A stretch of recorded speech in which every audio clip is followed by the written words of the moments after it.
Okay, so today we are going to have a conversation about what it takes to move to Ghana. What happened is some time ago I did an interview with Jamaicans.com with Xavier, and it was about Jamaicans living in Ghana. Well, we got so many questions afterwards about what it takes to move to Ghana that I really couldn't handle them. So I started speaking with a friend of mine here in Ghana, a Jamaican friend called Maisie, who has been here for 20 plus years. And I realized that she knew everything that people needed to know. So we thought, rather than try to help people with one-by-one emails or phone calls, we would do a quick and dirty video about all of this. So today we're going to have a conversation. It's Ruth Kwakwa, Jamaican living in Ghana, and Maisie Howell, a Jamaican Ghanaian living in Ghana. That's another story. She has become a dual citizen. And we are going to bring you up to speed on what it takes to move to Ghana. Just a little, by way of background, just a little introduction. I married a Ghanaian. I've lived in Ghana for a total of 15 years. First moved here in 1998, but moved back and forth to South Africa after living in the States for a long time and settling in Ghana in 2010. Maisie, when I came to Ghana, I met Maisie. And Maisie was everybody's answer to what it takes to live in Ghana. She was already here. Each time I spoke with Jamaicans here, they said, "No man, talk to Maisie." And Maisie just became an amazing resource for being here. She will tell you how it is that she came to be in Ghana. And then we'll go through 4 or 5 very simple questions about relocating to Ghana. But most important, we both firmly believe that before you make a decision to relocate to Ghana, you must visit Ghana. You must do an exploratory trip, because most of the information that you read about or you'll get from people won't have the context that you need for your individual circumstances. So we're going to go through those 4 questions in a bit after Maisie introduces herself, and hopefully you'll get a better sense for why we say that you should explore Ghana first before actually making the big move. So Maisie, why don't you introduce yourself? Okay, so I'm the famous Maisie Howell from Jamaica. I came to Ghana in December 1994 with the company I was working with. We were setting up an office in Ghana, and my boss said to me, "I just need you to go to Ghana for 6 months to set this up and come back." Well, 6 months turned into a year. I went back at the end of the year, and 3 months later he's like, things are really not come together. I needed to go back for another 6 months, and I did that for many years. So I've been all over Ghana, been to all the regions. At the time it was 10 regions. I've been to every one of them. I have a family house in every one of those regions, and I've just immersed myself in Ghana. It wasn't my intention at first, but by just traversing the country to do marketing the things we're selling, and we had to deal with different groups of people, traditional leaders, workers, farmers, that kind of stuff. I realized that I really like this, and I was just interested in people's way of life, why they do what they do, and that thing that doesn't seem to make sense. I would ask those questions, and it's amazing that when it's explained to you, realize that it seemed like madness, but there's a lot of reasons in it. A lot of these practices came from our ancestors who, at the time of instituting these practices, they were meant to preserve life and to make sure that their people were protected. So even though it may not seem like that now, the origin does make sense. And so I've worked in different sectors in Ghana, and I got social as well, being on the first Emancipation Planning Committee, subsequent ones. I'm now on Panafest, and I got really involved in my community. I became president of the Ghana Caribbean Association. And so Ghana just takes me on. We're like stamp and letter.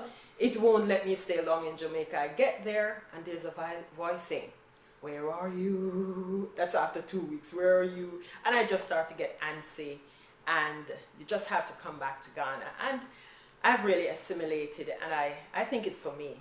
But I also know it's not necessarily for everybody. Exactly. It's all about fit and whether you're a good match. So how do you know if you're a good match? First off, plan that exploratory trip. We recommend nothing shorter than 2 weeks when you come to Ghana. I'd say 3 to 4 weeks. I've seen people do it. They come here with a 4-week stay and they really map out their trip, and by the time they leave they have a good sense of whether or not this is for them. So we're hoping that the outcome of your exploratory trip will be you're being more confident that this is what you want to be doing. And of course we hope that this is what you want to do, but you have to be realistic. So let's go. We're going to do 4 questions. Very, very simple questions. People always say, well, how much money should I have for a visit to Ghana? Remember, this is about a visit. This is not about relocating yet. This is about the visit. People say, what does it cost to visit Ghana? So Maisie, what do you reckon somebody should budget for an exploratory 3 to 4 week trip in Ghana? Let's say 3 weeks for sake of average. Okay, so 3 weeks for sake of average, I would say you should be looking at a minimum of say $4,500 US. And I'm using US as the base, US dollars. And what could this entail? What could it cover? Your airfare. So if you're looking at say anywhere between $1,500 to $1,800 US. And of course there's visa and maybe vaccination, because you need the yellow fever for Ghana. So that could be another $100.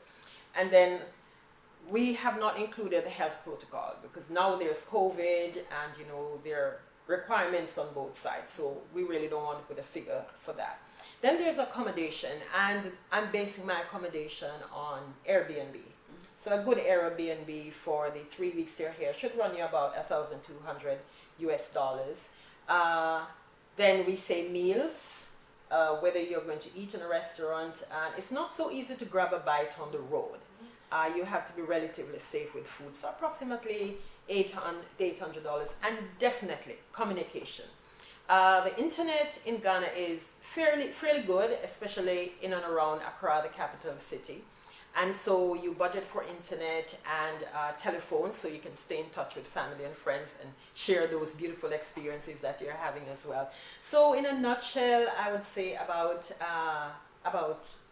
$4,500 plus or minus. Yeah, and I would say, you know, let's take meals for example. When you first arrive, you might be more comfortable with the more formal restaurants, but I'm the queen of street food, and I can tell you that you can get used to street food. You can get addicted to street food, which is good and safe. I've never been sick from street food ever in my 15 years here. So you may be able to change your budget for food after a while. Especially if you love spice, because Ghana food is very spicy, very interesting. Depending on where you are or where you originated from, like from the Caribbean like us, Ghana is easy on food. Yeah. Everything is here. Banana, cassava, you know. So you can get everything. Yes. But plan your budget so that you can start where you're comfortable and end up where your taste buds take you. That's all I'm going to say. Things like transportation, you might start out by taking Uber or taxi or the local boat service, but you might quickly move on to trotros, which are the local minibuses. But we have put sort of an Uber-like or a taxi type budget in, so that you can get used to going around. And with COVID, one has to be very, very careful. Precisely. Yes. Ghana has very low COVID rate, relatively low, but we're just saying this because we believe everyone should maintain protocols, to be clear. I would say airfare, once again, it depends on the time of year. It depends on if you transit through somewhere. You can go from even $900, but honestly, on an average, I would say 1,518 coming from North America. Okay. What else are we missing, Maisie? What else should people budget for? Internet. You should really, that internet access is very important, because you will be heavily reliant on that for your information, to follow up with people and to connect with people, LinkedIn, etc. So it's a must. Yes, and I would say, barring COVID, let's say it's not a COVID period for whatever thing, put in a little bit for entertainment, because you will want to check out the nightlife or other social life. You may just want to check out what does a typical Ghanaian funeral looks like, or a typical Ghanaian wedding looks like. Trust me, it's nothing like you have experienced before, unless you've been here before, but it's totally different and it has a whole vibe and color to it. A funeral here is one of the biggest social events. So if outside of COVID, you know, put something in for entertainment. True, put something in so that you can culturally acclimatize. Because what you are trying to do is you're trying to simulate real life in Ghana. And if going around doing entertainment, doing cultural events is part of a simulation, then you have to include it. Okay, that was question 1, all about cost. Question 2, how do I maximize my 2, 3, 4 week stay in Ghana? Look, you can easily come to Ghana and just chill, relax, and move at everybody's pace. But remember, this trip is an exploratory trip, and you want to get to a point where you can make a go, no-go decision. So we've tried to think through what would make the most efficient trip. So Maisie, how would you get somebody to maximize their 2 to 3 weeks here? Yes, and as you rightly say, this is not a tourist trip, because there's so much you miss, negative and positive, when you're a tourist. Most of the time you put on some pink or some purple shades and you see Ghana from an emotional standpoint. So, but this is just to see, is this for me? Can I live in this place? And so I say research, research, research, research. And what it is, go online, watch videos of Ghana, read blogs and articles, reach out on LinkedIn and look for like-minded people. Maybe you're at the age that you're thinking, I still want to work. So you make those link in whatever field you're in as well. Or you just want to socialize, because there were people here before COVID, they're just living it up. Maybe you're retired, so you just really want a nice spot and you relax. Okay, so what can I do with my time also? So research, research, research. If I had to live, would I want to live in the city? Would I want to live on a beachfront? Would I want to live on a mountain? Would I want to live on the outskirts of a city? And Ghana has 16 regions, and they all have region capitals. Or maybe I want to be near a local community, or to immerse myself in a village. So it differs for different people. Do you have children? Are there schools for your children? Or can you homeschool? You know, what is it to do that? And then the question of healthcare. Another thing you want to consider, where is Ghana on the healthcare table, that kind of thing. Maybe you need certain specialized care, which would indicate that you need to be near Accra or within Accra. And so these are things you look at, and then you reach out to people who share your interest, or have done kind of what you would like to do. Get in touch with them and start setting up some appointments. So by the time you get here, you hit the ground running. You already have an itinerary, you have a schedule, and so you're able to maximize your time. So you make a list. I want to go up into the Abur Mountains and see just what it could look like to live from there. Yeah. What is transportation like? What's the distance like? Okay, that kind of thing. So it is very important that you do your research and you put an itinerary in place and get on a plane. Yeah.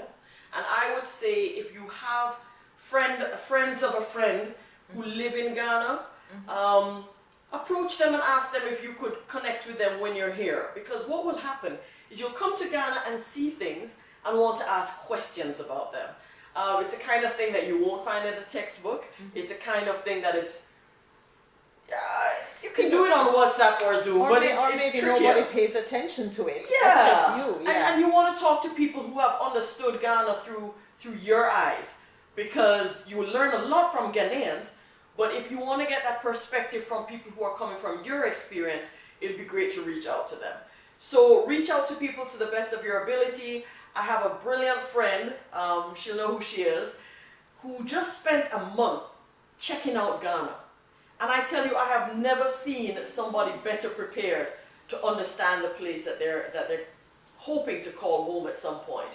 She had so many LinkedIn resources. She had reached out to people. She had set up appointments. So by the time she came, she hit the ground running and had a beautiful lay of the land, and she had fun too. So I would say, if you're not careful, the 3 to 4 weeks will go quickly and you won't have hit your targets. Maisie knows this because Maisie often helps people who are moving to Ghana, both formally and informally. She's gotten so good at it now that that she's moved to doing it formally. She's worked with high commissions and embassies to sort things out. So she really does have a good overview of this. I would say anybody can move to Ghana on their own, right? So yes, it's good to have somebody who helps you to make the process more efficient, but you can do it on your own. You really can. But once again, it depends on who you are. Not everybody moves on their own. Not everybody is that sort of traveler. They can live in another country, but the move itself, maybe they need help in answering some of the questions. Yes. Okay, so number 3, the very obvious question, because unless somebody left you a whole ton of money and just said, boy, spend, spend, spend, you're going to want to know how to make a living in Ghana. You know, people idolize Ghana or other countries in Africa and basically think you can live on nothing. You can't, right? Because you compensate for the infrastructure that needs a little help. You pay for mistakes. You pay for inefficiencies in the system. If you live far from Accra, then you have to pay for that transportation, probably more than you would pay in other places if you had to keep going and coming. And remember, it's all relative to the income that you earn here. So you really do need to figure out how you're going to earn your keep here, or how are you going to keep afloat. And Maisie, what ideas do you have based on what you've heard and based on what you've advised people? First, I would say salaries are basically low. For instance, a university graduate would earn on average of say $200 a month. But then in your case, it would be different because you have skills, you have experiences, and so. And so based on that, that could also indicate how much you earn. That is if you're looking to work. So there are international companies here that could hire you. There are also international NGOs. Or you may just decide that you want to offer consultancy services to these companies or NGOs. And of course, you can always set up your own business. And one of the things that I would advise you to, as you are researching Ghana, keep your eyes open for opportunities. Usually when there's a problem, right there's an opportunity. And so you can just see what's working, what seems to be working and not working. And then you can say, but I have this skill. I wonder if this would work there. Maybe I could do this, that kind of thing. And so in your research and making your appointments, these are some of the things you factor in, or maybe some of the people to meet. And just remember one thing, you will not necessarily be earning what you're currently earning. So, you know, just bear that in mind. But then again, you could get lucky. You could just find a gig for yourself or find an organization which is looking for international talent to fill that quota that they have. So there's a local quota and there's an international, and you could come in nice and easy. Yeah. But again, it's research, and, you know, be reasonable with yourself. And so when you're looking, look with that open mind. Remember that for starters, you are going to need some buffer money, because the business you're doing will not necessarily bring you money up front. And it does take a while. Even registering a business here takes a long time. So, but can you live in Ghana? Can you support yourself? Yes, if you do your research and you are practical and a solution-oriented person, yes, you can, and you can live well. And you did it. You've helped people to register. You know the steps. I think one of the things about Ghana is, or making Ghana a success, is getting people who can help you along. Where information flow may be a little different from what you're used to, if you get local people who can help you, then it may speed up your entire process. Yeah, so we don't really have taken the kinks out of most of it. There are always new kinks coming up, but there are just some basic things that will seem difficult to you or for you, but persons here would have already been through it a number of times and have worked out a formula to get this done in the shortest possible time or the more efficient ways. So since this is about your exploratory trip, I would say keep your eyes open for problems worth solving, because that's what entrepreneurs do. Yes. Keep your eyes open to see which other people have moved into Ghana. We're not going to say much, but over the 20 years that I've been in and out of Ghana, and Maisie has been in Ghana the entire time, we've seen people from outside Ghana moving into Ghana. They have found their niches. So I think there are niches that people can fill, but you've just got to figure out which problem needs solving and how you can come in and help to solve it, whether it means that you get others to invest on your moving to Ghana, whether it means, as Maisie said, finding out companies that are moving to Ghana and need your skills. There are many ways to move into Ghana, but you can make a living in Ghana. You can be here and be comfortable. So don't sit aside and think that there's no way that you can earn a living in Ghana. You can, okay? Okay, so question number 4, and then we'll wrap up with this one. At the end of this exploratory trip, how will I know if Ghana is for me? What steps should somebody have gone through to be able to reach the point at which they can make a decision about Ghana? The first thing is going to be your feeling, how you feel about it, and is this really for me? Can I live here? Can I cope with the temperature? Because depending on where you're coming from sometimes, and it gets pretty hot here as well. Of course, we have the cool season. The place I would ideally like to live. How do I commute? Do I want to drive? I look at how they drive on the road and, can I do this? Or maybe I could get a driver, but do I want a driver? Maybe I will just use Uber or so. You look at it, where do I get my food to buy? Can I get the foods that I like in the supermarkets here? Can I get to the doctor? How are health services? Can I get my massages and my beauty? So it's you just checking out, if I really had to live here, even if I have to cut back on the way I normally live, what are some of the things that I can just not live without and will not give up? Did I see them in Ghana? Can I find them? Are they affordable? Is the quality up to the standard I'm looking for?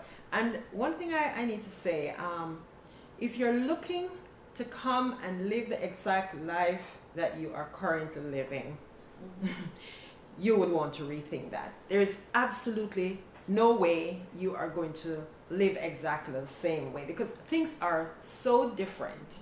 Someone once said, I can't get play dates for my children. And on average in Ghana, children don't do play dates because of how it's set up, and they just play, and there's families are large, children come together, that kind of thing, whatever. So at that stage, once you have prepared properly, whether you do it on your own or you get help of someone who can kind of walk you through it to more or less assimilate that ideal life that you want in Ghana, and you feel and you can tick those boxes that I can't do without this. This can work, I can make an adjustment here. Then that will determine whether or not you should consider this further. Yeah, and there are a lot of things that we could bring up in this conversation because Maisie and I sat around the other day drinking tea, drinking coffee, trying to figure out what should people know when they come to Ghana. And boy, the list just kept going on and on and on and on. But we won't do it here. And honestly, if you're that type of person who can do it on your own, you can do it on your own. We've given you enough information and you can create checklists that help you to do it. Alternatively, and we didn't want this to be a hard sell because I know people who can do Ghana on their own, who can explore Ghana on their own. But we've had people approach us wanting us to give up time to do this, and we don't have a lot of time to do this. I don't. Yeah. This is not what I do professionally. But Maisie has for many years done this professionally.